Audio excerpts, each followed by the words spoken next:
guys. Today we'll be looking a quick look at this article that was published by Counterpunch just yesterday, uh, as of the time of this recording, by a man named John Pfeffer.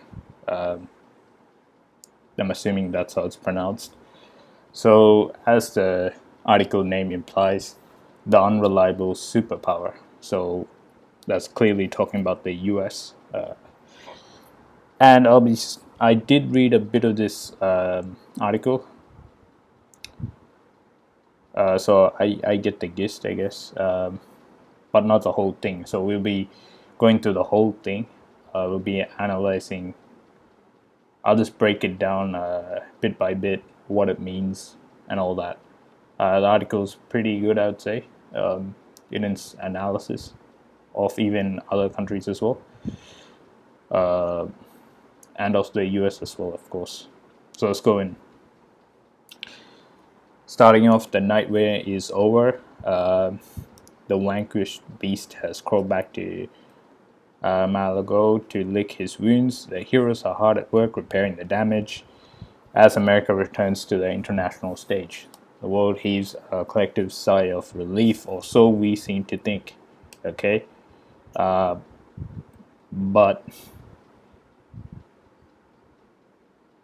if you ask the people in the Middle East, that is not the answer you're going to get at all. That, at least, is the story the incoming and Biden administration is telling. Well, yeah, he was a part of the Obama administration, so they would talk like that. America is back, multilateralism is back, diplomacy is back. As this woman, who is the administration's nominee for UN ambassador, claims. So yeah, according to this narrative of redemption, the Globe's Atlas shrugged off its burden during the 4 years of Donald Trump's tenure, but is now ready to reassume its global leadership responsibilities. So yeah, that's the narrative they're trying to sell us. Obviously, I mean, anyone with even 2 brain cells can see through this hubris, really. But yeah, but it's unfortunately something that a lot of libs fall for, and conservatives as well, to some degree. If it was coming from Donald Trump, I guess. Anyway, moving on. Yeah, don't believe it though.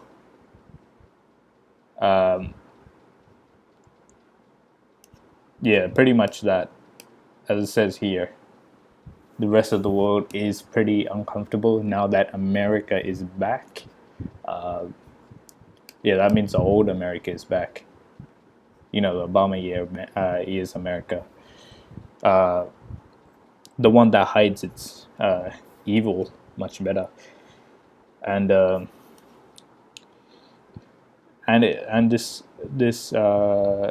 John actually puts it well here. Since who's to say that Atlas won't shrug again? Yeah, and perhaps Atlas wasn't such a responsible fellow in the first place. Pretty much, yeah.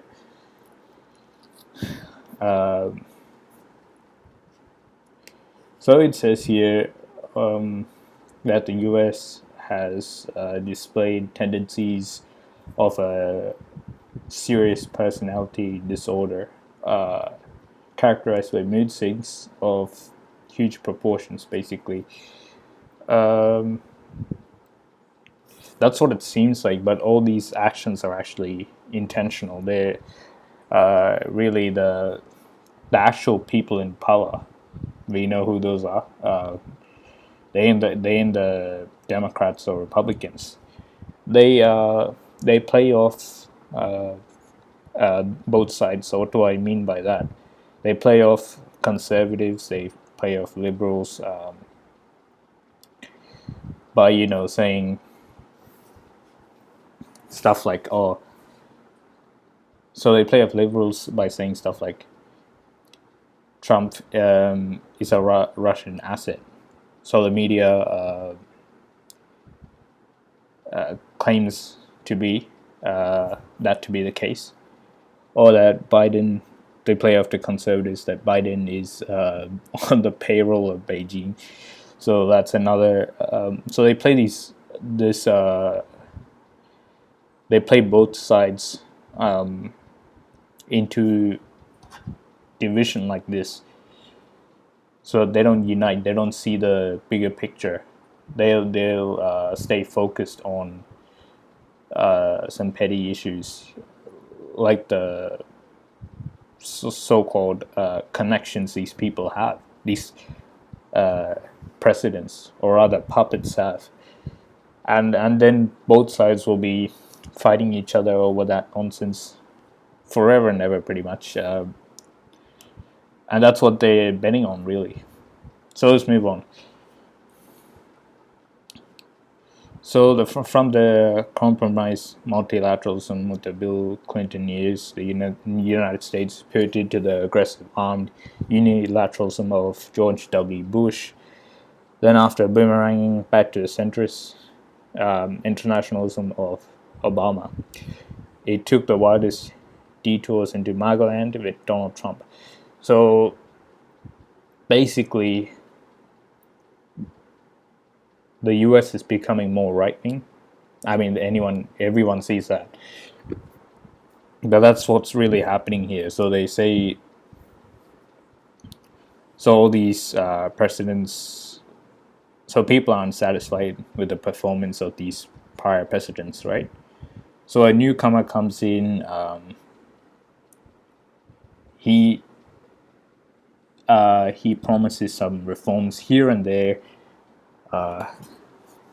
Then he gets elected based on, well, he gets put into power based on that. And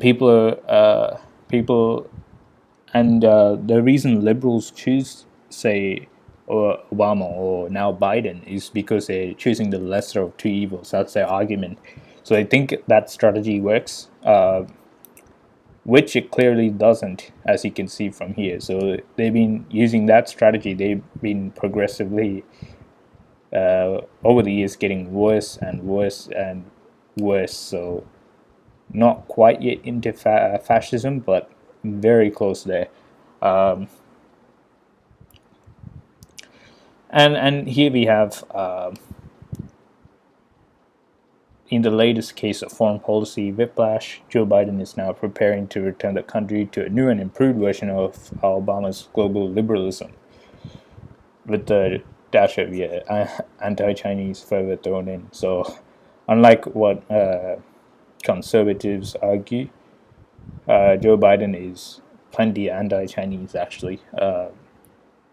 Just that it's hidden better, that's all. He isn't openly Chinese, and that makes him more dangerous in a way. Anyway, he's like Obama in that aspect. So he was probably influenced by Obama. I don't know. Like, I mean, they did work together at some point, so that could be the case. So moving on, Americans are by now remarkably familiar with such side effects of 21st century democracy. We've skimmed the fine print on the label more than once and become reasonably inured to the adverse consequences of our civic religion. So, yeah, democracy is pretty much a religion in America. They worship that stuff. They can't think of any alternatives. They don't want to look for any alternatives because they think that's the best. That's the end of history. They think that's like peak human performance. Like nothing better can come. Moving on. Much of the world, however, is not accustomed to such volatility. The Kim family has ruled North Korea from day one, while Paul Biya, I think that's how it's pronounced, has run Cameroon since 1982. Over the last 30 years, China has settled into its predictable version of market Leninism. Considered democratic countries like Russia and Turkey. I don't know why he says that, because as far as I'm concerned, the US is barely as democratic as Russia or Turkey, if I'm being honest. Uh, just that the face of leadership changes. That's all. That's the only difference, I think, in my opinion, really, looking at Russia and Turkey and the US. Well, a generally democratic country like Germany has had the same chancellor for 15 years. The rest of Western Europe has seen numerous changes in those who hold the reins of power. So, yeah, Germany, Angela Merkel, 15 years. She's, as far as Western leaders go, she's okay, I guess. Even historically speaking, she's okay.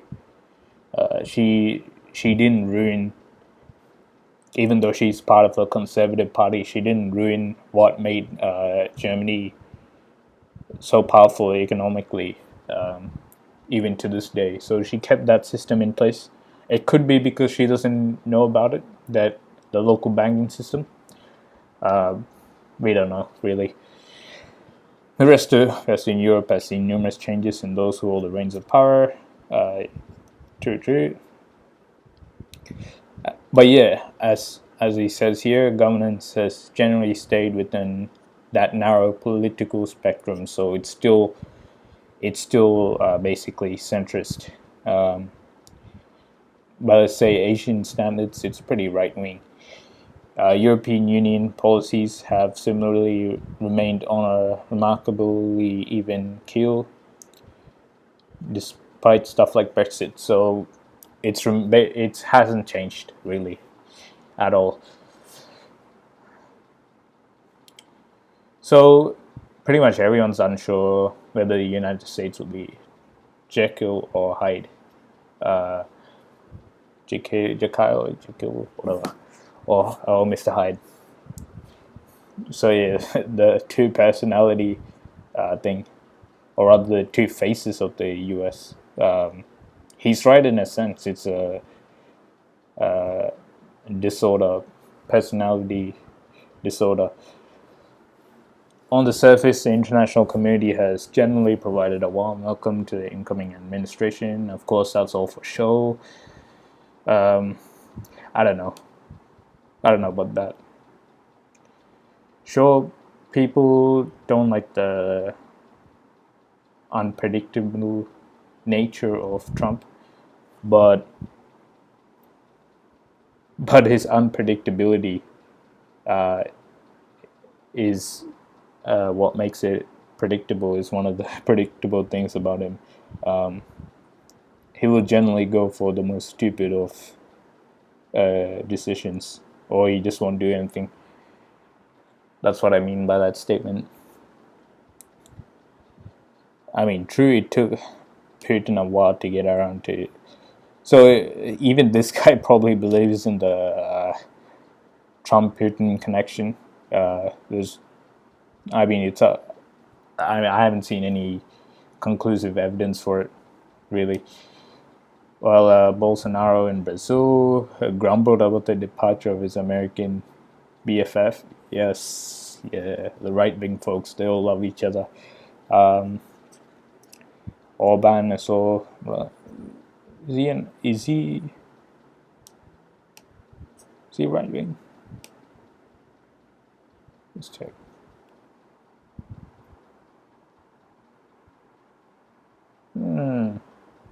Yeah, he's part of a right-wing party, but I think he's more level-headed than the other two.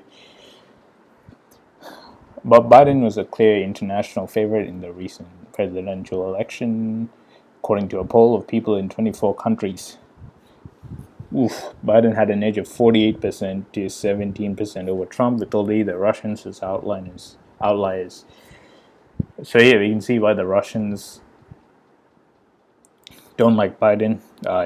He's obviously going to sanction them even more, and post-election, and he's going to do pretty much the same shit he pulled during the what happened during the Obama years. So we're going to see more of that stuff.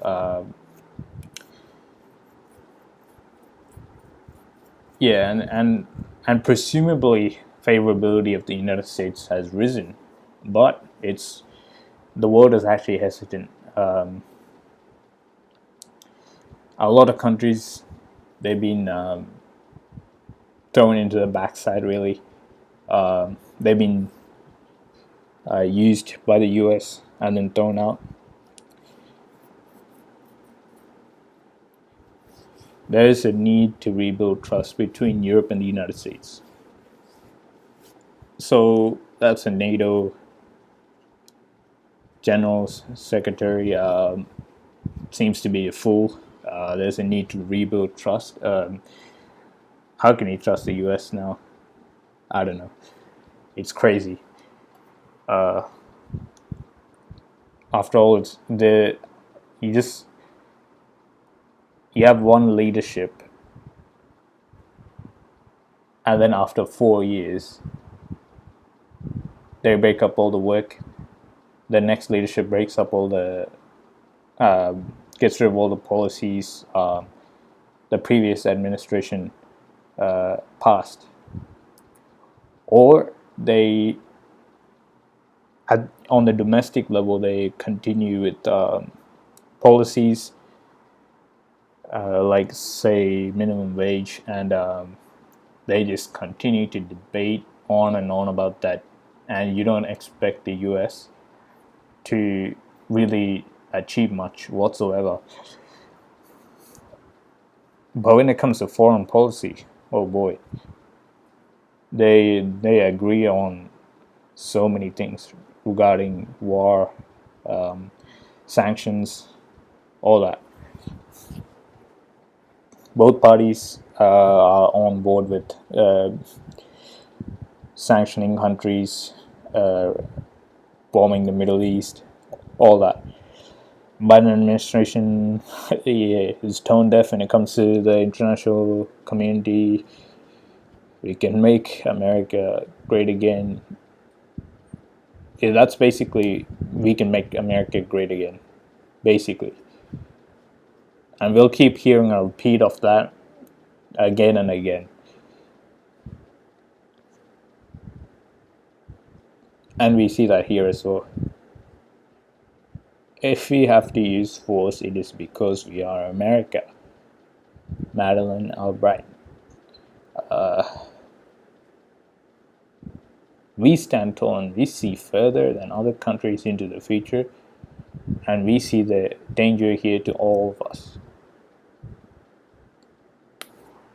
That's ironic because she said she said this in 1998.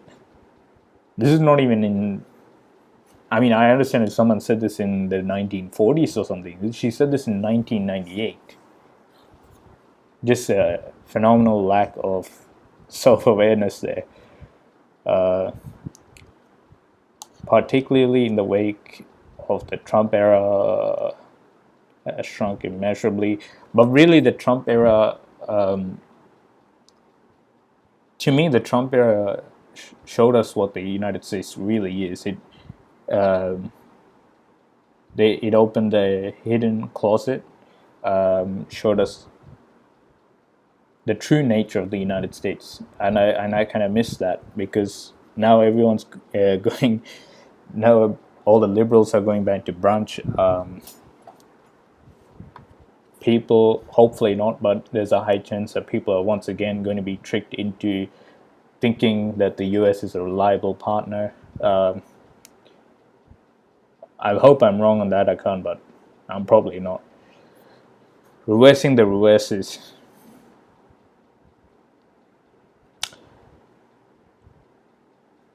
So, yeah, but he's not going to do that because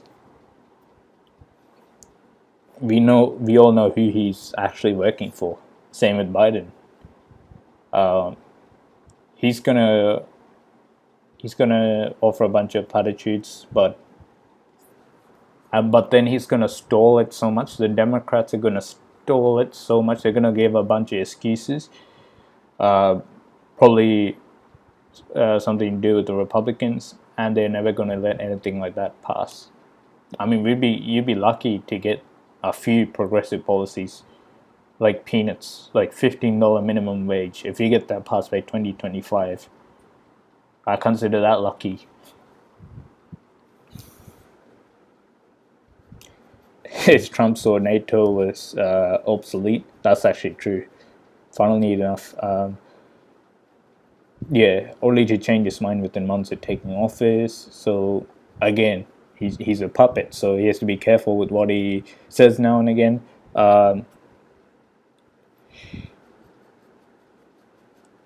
So yeah, that whole article, that whole section of the paragraph of the article talks about here about what he misspoke regarding the Middle East. But yeah, he took it back because he knows who his real masters are. Moving on.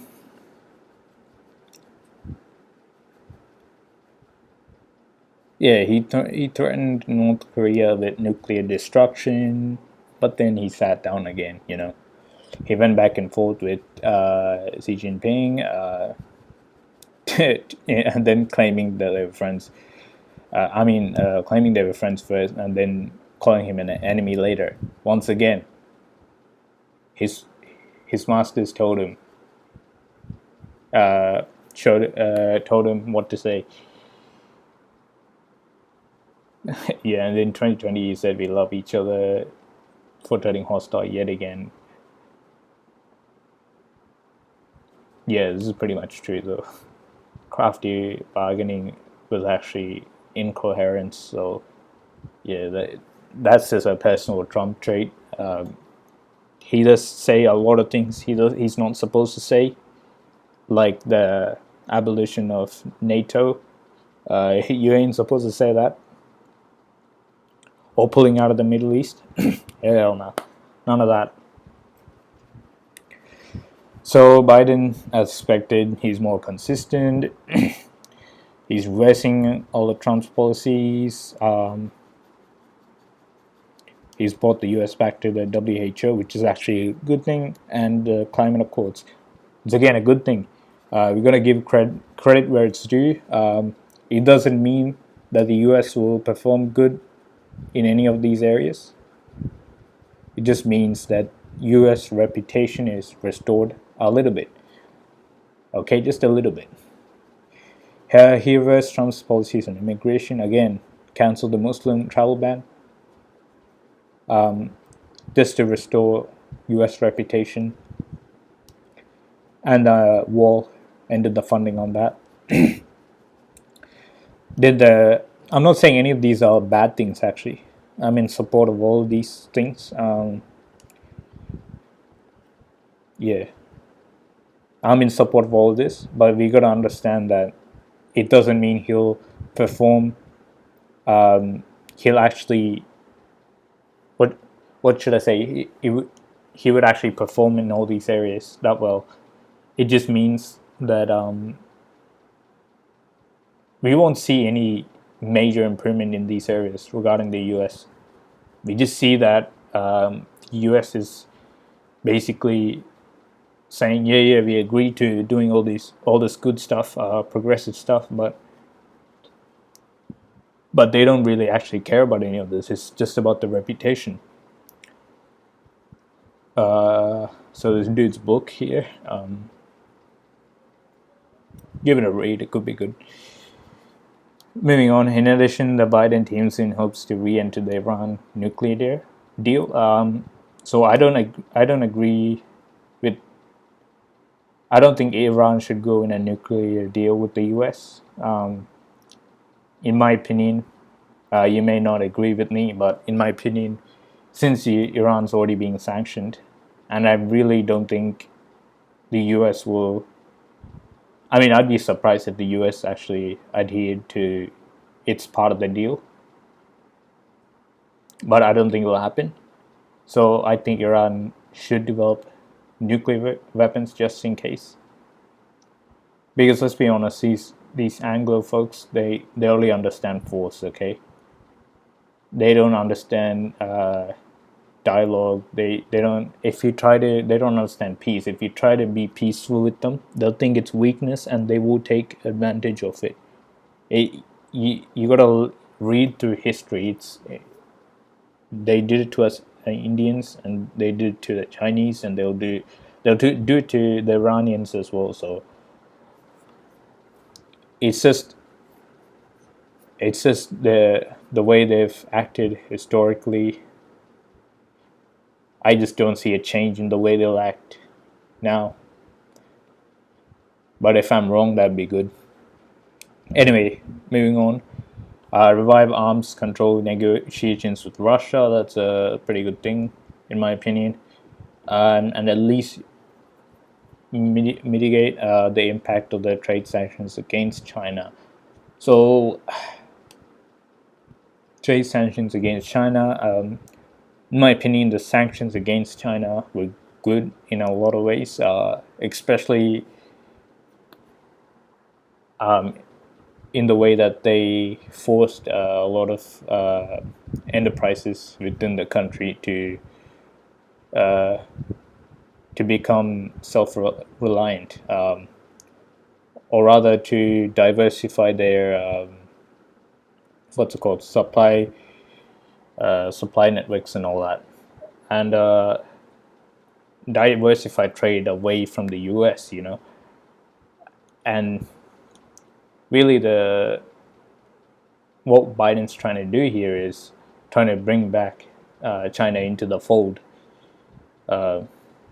because when you're trading with exclusively one country, you're highly dependent on that one country. So that's what Biden's trying to do here. I mean, the CPC could have given a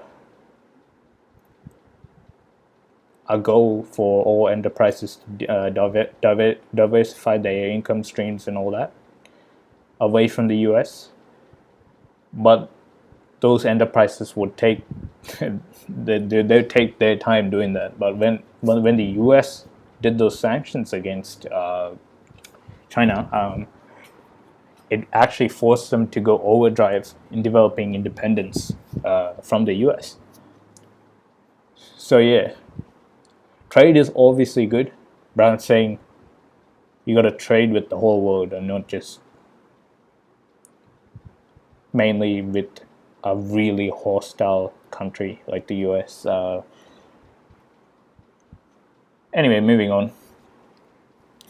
That's all to the good. But who's to say the next occupant of the Oval House won't reverse Biden's reversal of Trump's reversal of Obama's initiatives? Factual. And a lot of countries know this. They know this. They know this is a game with the U.S. But really, they're just offering platitudes. So it's really the U.S. elite who are not the elite, but probably the liberals and stuff who think things are back to normal. And since they have the memory of a goldfish, they'll forget all about the reversals. They'll forget all about this history here, and the cycle continues on and on. Moving on. In addition, once the sugar rush of Biden's executive orders fade away, an immediate threat lurks Congress. So now the Democrats control both houses, just barely though, and they're actually. So this is actually see this nonsense here.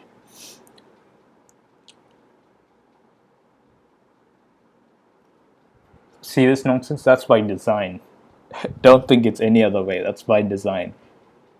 They need a reason to justify their lack of performance to their people. And a lot of leftists actually do see that. Just not in the US, that is. Most leftists in the US do not see that. That's why they're in this misguided belief that they can turn the Democrat Party more left, which is just not going to happen. It's been going further right. for the past few decades, and they're just not learning. Anyway, moving on.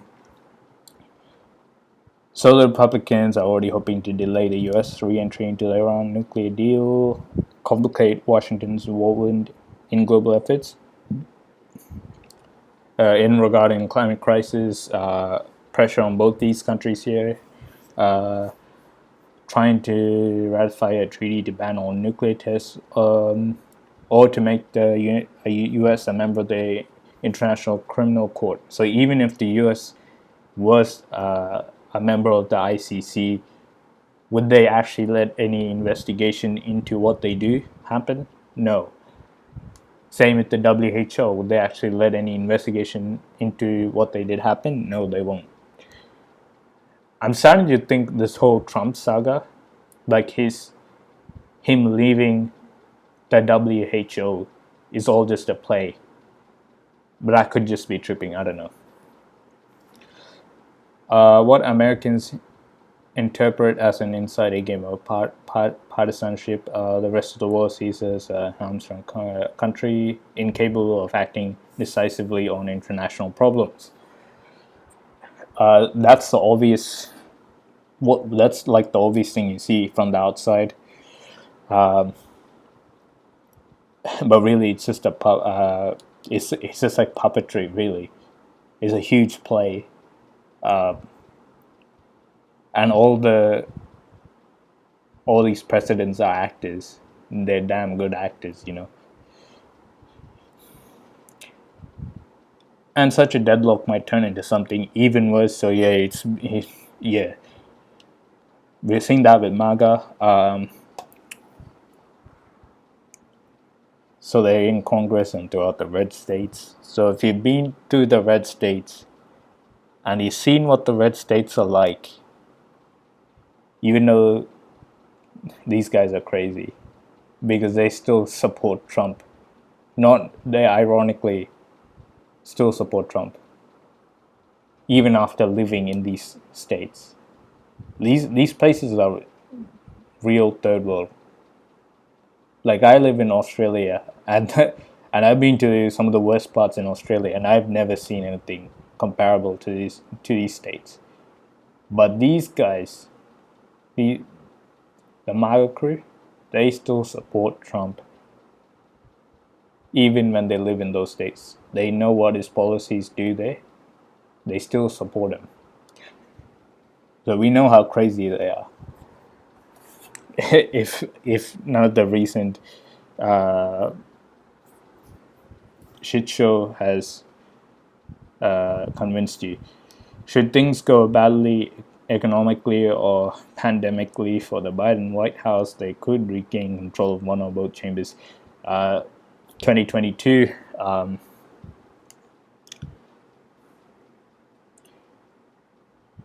yeah, they could. So my prediction is that someone more extreme than Trump could come to power in the next elections. I could be really wrong, but I think the likelihood of that is increasing big time, because the country is becoming more right wing. It's just going downhill in that direction. Biden's basically a Republican, just in just a Republican version of the Democrats, and even he's considered a communist.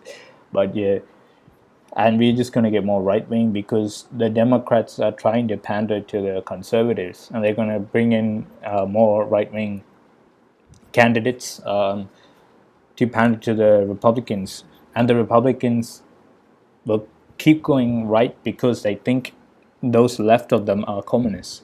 So this kind of stupidity continues.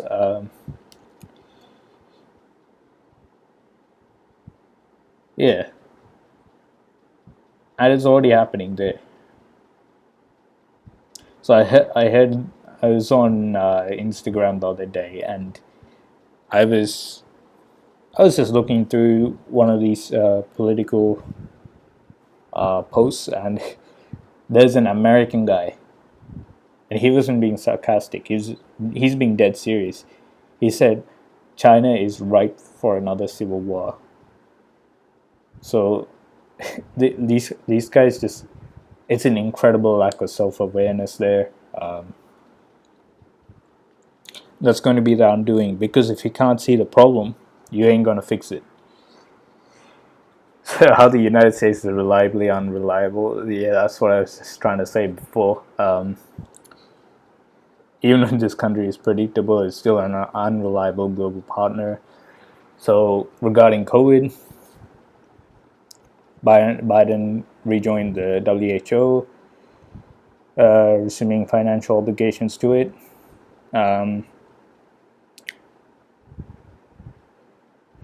So yeah.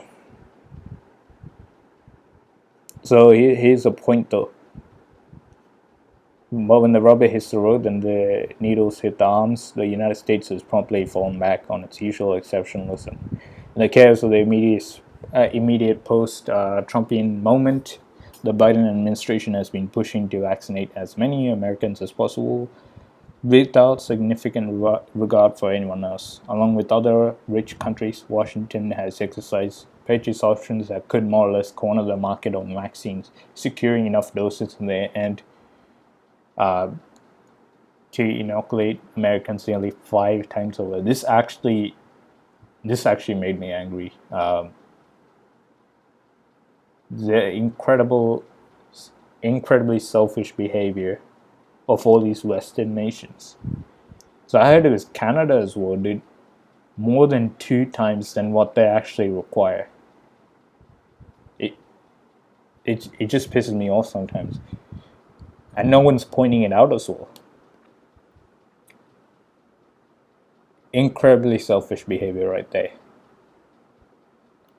And they claim they want the whole world to be safe from coronavirus. So why are you contradicting your statements like this with their actions? So the global so Democrats are basically a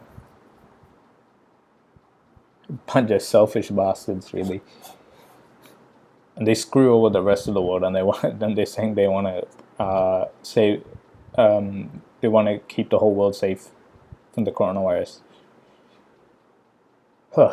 Same with the rest of the West as well. God damn.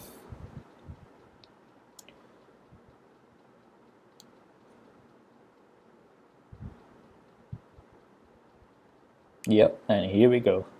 So even the plan that's already in place to vaccinate the rest of the world is just not sufficient enough, and not every country. So let's go through all the underperformers. India.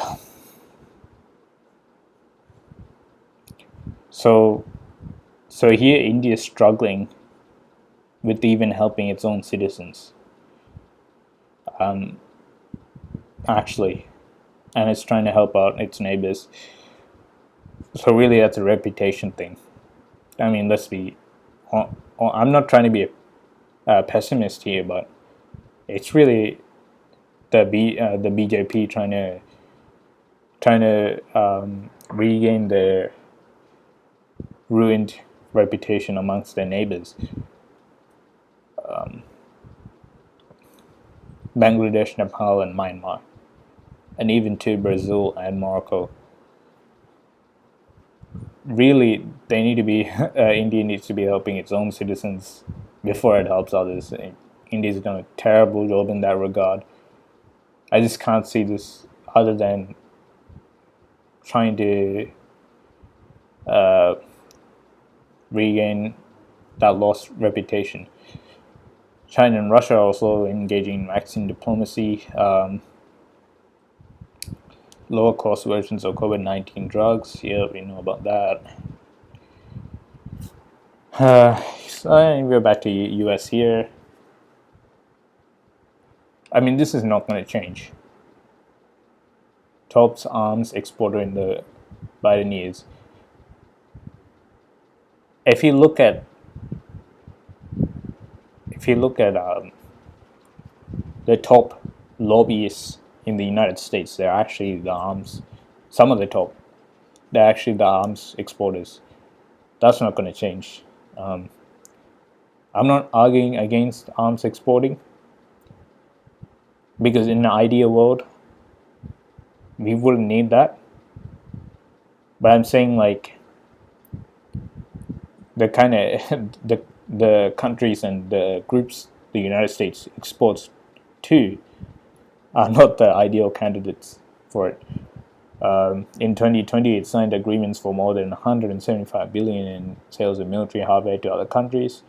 Probably what Russia does. So yeah, and see, fuels conflict overseas while inflating military budgets all over the world. So that's a side effect of that.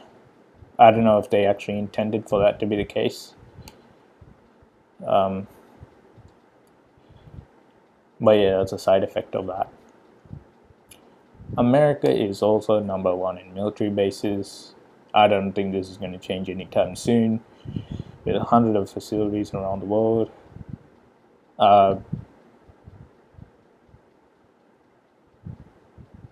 Yeah, this is a huge point here. So this is a nation of 300 million, mind you, with one of the highest per capita carbon footprints in the world. And that ends up being the second highest emissions in the world, above India with a population of 1.3 billion. So they have some huge responsibilities to get to. And the fact that they barely do anything about this is just disgraceful. Yeah. I mean, at least the world's largest country, economy, and largest country by population is aiming for net zero emissions, I believe it was, by 2050, at least. That's 1.4 billion people. The US isn't even doing half of that.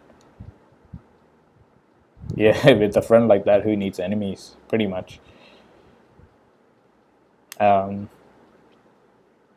we got the Russia. So this guy probably believes in the Russiagate nonsense. I don't know. Probably not. So the political situation has not changed. That is true. That is true.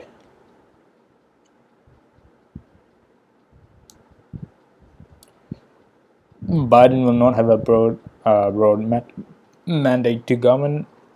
His mandate does not matter.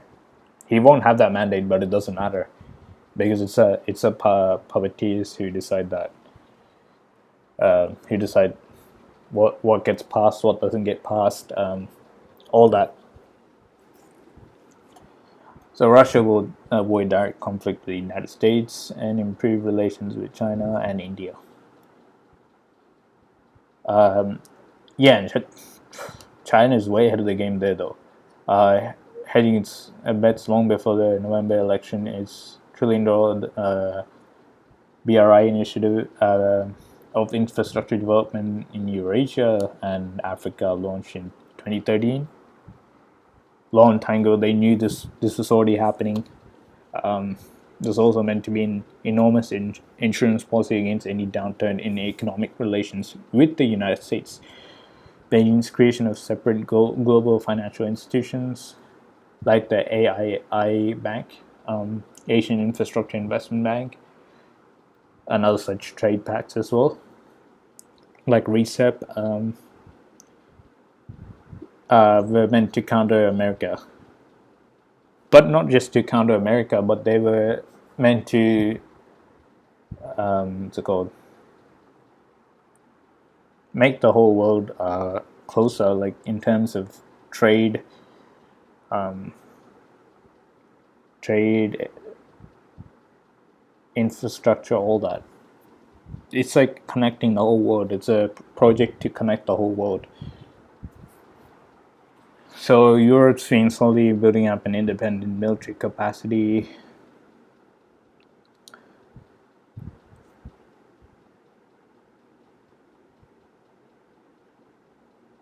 We see what Europe's been doing here.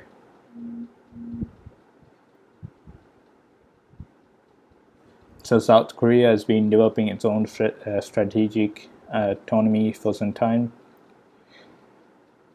It's been trying to improve ties with North Korea. So will we see a united Korea? Will we see just Korea in the future? Yeah, it's not going to happen anytime soon though, but it's inevitable, I would say. Friendly relations with China. So really, it's a work in progress for better relations in East Asia due to historical issues as well. But they're getting to it. And it was working out with Japan as well until the U.S. interfered. You all know what happened then. The South Korean government pushed through a 5.4 increase in military spending for 2021. So that's not a good sign, because their actions contradict their words. Really, what Moon's been saying lately to improve relations with both countries here. But it could be a response to Japan. We don't know. I think that's most likely the case. The United States continues to maintain by far the most power. It's going to be the lowest or just behind China's. Yeah, that's GDP, PVP. That's a more reliable indicator. Yeah, Michael Jordan won last NBA championship. I don't think it's got anything to do with an adrenaline rush, really. I think it's more to do with control. They're losing their control and they don't like that. But a pattern of erratic behavior can gradually undermine the trust necessary to maintain all that. So, so Biden says we'll lead not merely by the example of our power, but by the power of our example. So, but by the power of our example. Okay. So he means by what America represents. That's what I think he means. Yeah, it's not entirely clear what example he means here. To mean American economic innovation? Yeah, iPhones. The greatest innovations. Apple, known for innovation. Or the astonishing economic inequality of a country with the most billionaires on earth, in which 1 in 8 citizens go hungry. Does he mean the country that puts itself forward as a seasoned mediator of conflicts, or the one that sends more on its military than anyone else? And a country that welcomes homeless and the downtrodden, but one that also routinely divides families through mass deportations. So it's a land of contradictions there. We got. Yeah, the shift in tone will be extreme because, and their light have realized what kind of slippery slope Trump is leading them to. He is actually eroding their power, believe it or not. Indirectly, of course, through his actions. So they put in a puppet who is more likely to listen to them.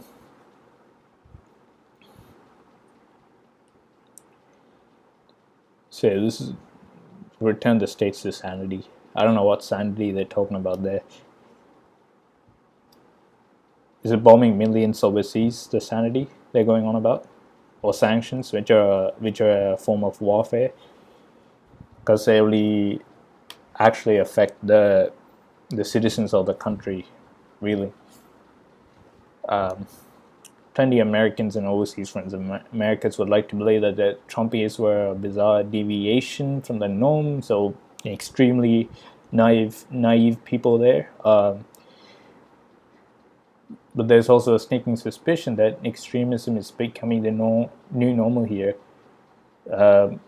There's no need to be a sneaking suspicion. It's clearly apparent that is the case. Further fry what remains of the country synapses.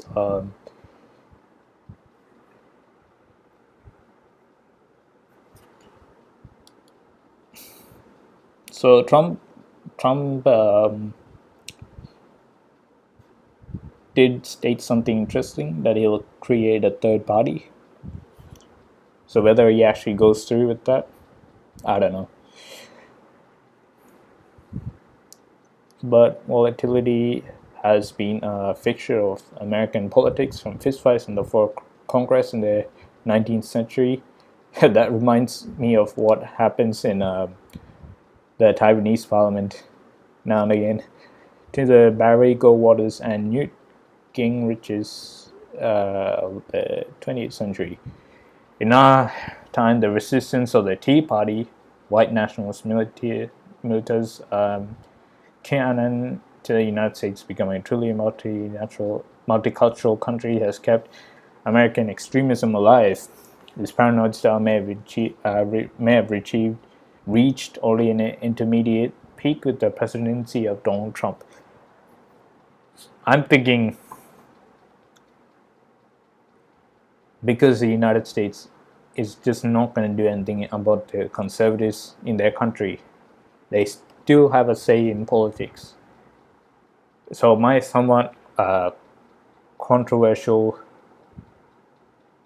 but valid suggestion that conservatives shouldn't be allowed in politics, because it becomes more true to the day, is what one could say. And we're going to get more, as long as conservatives are allowed into politics, as long as these groups are allowed in the country, Donald Trump may be the least of your worries, really. Would we get someone worse than Trump 2024? It's highly likely. From someone not as bad, potentially.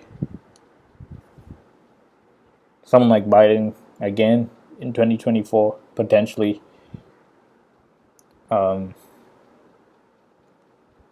guess it depends on if they have learned their lesson not to have extremists in power.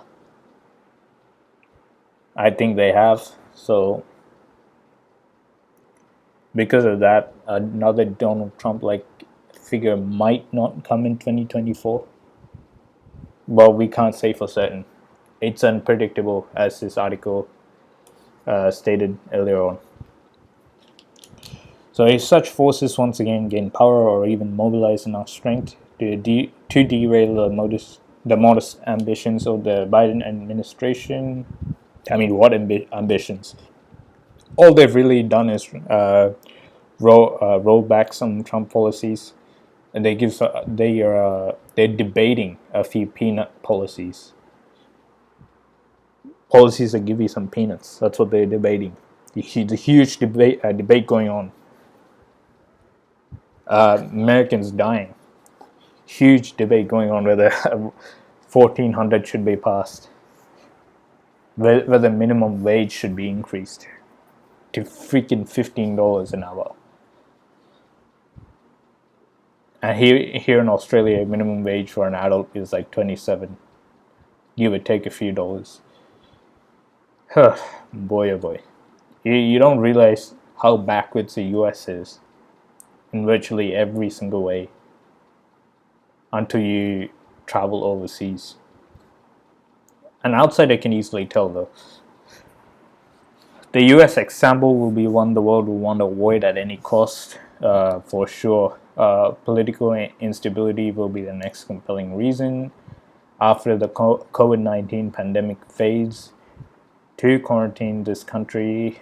As for America's unreliability as a global partner, yeah, superpower decline. Early sign. No, we've already seen plenty of early signs. We're reaching the end stage, I would say, in that regard. Decay and madness. So, yeah, that's pretty much true. That's what they would end up as.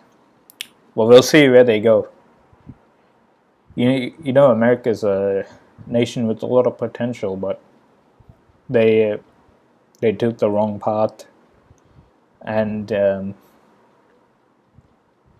they're going down the drain. But sometimes, you know, a genius arises from the ashes, you could say.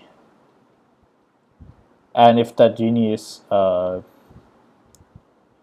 if say that highly talented individual comes to power in the U.S.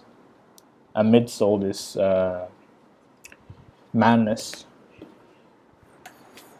he could turn it back, but it would have to be one hell of an exceptional individual, because the problems the United States faces now are on another level. It's a systemic issue. It just goes to the very top, and to the kind of society it produces. You know, we have psychopaths in power, but those psychopaths don't just come out of nowhere. They're produced by a society that was already broken to begin with, and when these psychopaths get into power, they break that society even more, and it just goes downhill from there. So yeah, this is the Unreliable Superpower. Excellent article by John Pfeffer. I think it has a very accurate view of the U.S., I would say, and also how we treat other nations as well. What direction the U.S. is going. It's more a political piece than an economic piece, as you can tell. But yeah, the politics does determine the economics of a nation. So yeah, the Unreliable Superpower by John Pfeffer.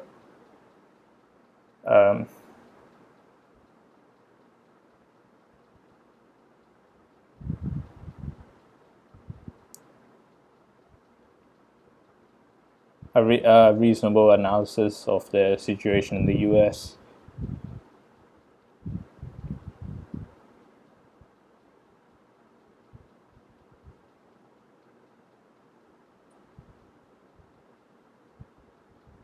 He's a pretty good writer as well. So I suggest getting this book, Frostlands.